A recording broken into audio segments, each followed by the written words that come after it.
This lesson we're going to take a quick look at variables, and you've probably come across variables before in maths or physics, and variables are used quite a lot in programming. Now, the first thing that you need to understand about variables is that we can think of them as a place in the computer's memory which will hold some piece of information, and that could be some numbers or it could be some text. And each variable's got to have a name, so think of these as places in the computer's memory, and we're going to call this one here A. So we've got a variable called A, and we're going to call this one here B. Okay, and finally we're going to make another variable, and we're going to call this one C. Okay, right, at the moment each variable's got a name, but it's not got a value. So in the first one, in A, I'm going to give that a value of 5. In B, I'm going to give that a value of 2. Okay, so now if I do a sum, and you might have this in one of your computer programs, of A plus B equals C.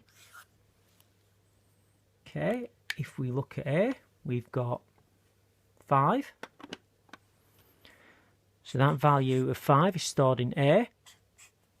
And if we look in B, we've got a value of 2.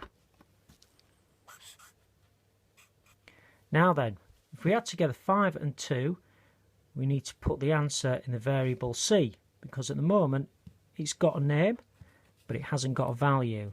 So 5 plus 2 equals 7, and the computer would do the calculation and it will put the answer in C. There we go. Now then, the thing about variables is we can change the values. So let's change one of these and see what we get. So in B, we'll change that from a 2 to an 8. Okay, and then what we're going to do next is we're going to change our calculation. So next we'll have B minus A equals C. So we're going to see what's in B, we're going to minus what's in A from that, and we're going to put the answer in a new in the other variable called C. So B is 8 minus whatever value we've got in the variable A, which is 5, and we're going to put the answer in C.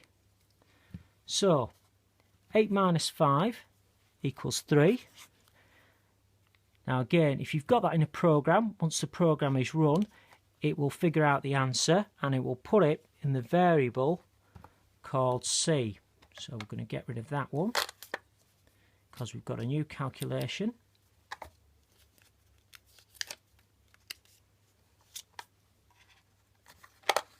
There we go.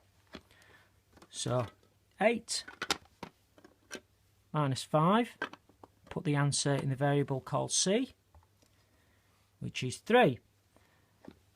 So there we have it. We've got variables, nice and simple. Don't forget, variables can also contain text instead of numbers, but at the moment let's just focus on the numbers.